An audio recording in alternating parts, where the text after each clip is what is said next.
धार्मिक यज्ञ का आयोजन किया है जिसमें उन्होंने सभी देवताओं, प्रसिद्ध राजाओं, संतों आदि अनेक गणमान्य व्यक्तियों को आमंत्रित किया हुआ है, लेकिन भगवान शिव और उनकी उपेक्षा की। दक्ष ने शिव पार्वती के विवाह से खुश नहीं होने के कारण पार्वती का अपमान भी किया। अपने पिता के व्यवहार से क्रोधित पार्वती अग्निकुंड में कूद गईं और खुद को जला दिया। जब शिवजी को इस बारे में पता चला तो उन्होंने दक्ष के सिर को काट दिया।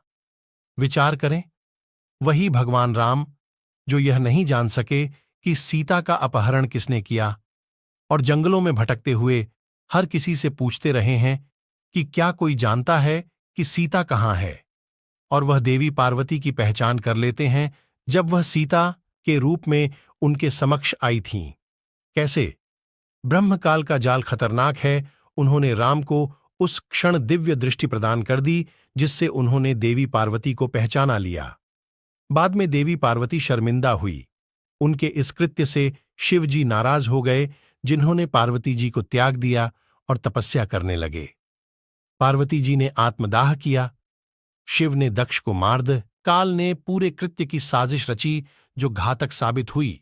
इस तरह काल निर्दोष प्राणियों के जीवन को बर्बाद कर देता है और उनके खाते में पापों को शामिल करता है जिन्हें उन्हें वहन करना पड़ता है। भगवान राम जो महाकाव्य रामायण के नायक हैं, वह सभी आत्माओं की भांति ब्रह्मकाल के हाथों की एक कठपुतली बनकर उभरे और भक्तों का मानना है कि भगवान श्री राम सर्वशक्तिमान थे।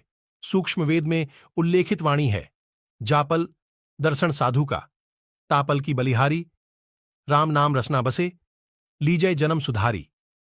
अर्थ, वह क्षण सराहनीय है जब कोई व्यक्ति तत्वदर्शी संत जो आदि राम का प्रतिनिधि होता है कि शरण ग्रहण करता है, कल्याण होता है, क्योंकि केवल सच्ची उपासना साधकों को से ही आदि राम की पूजा करनी चाहिए। आत्माओं को राहत मिलती है। भगवान राम का राजा बाली को धोखे से मारना। महाकाव्य रामायण की रचना मूल रूप से महर्षि वाल्मीकि द्वारा संस्कृत में की गई थी और बाद में इसे विभिन्न भाषाओं में रूपांतरित किया गया, जिनमें तुलसीदास जी द्वारा रचित रामचरितमानस सबसे प्रसिद्ध है।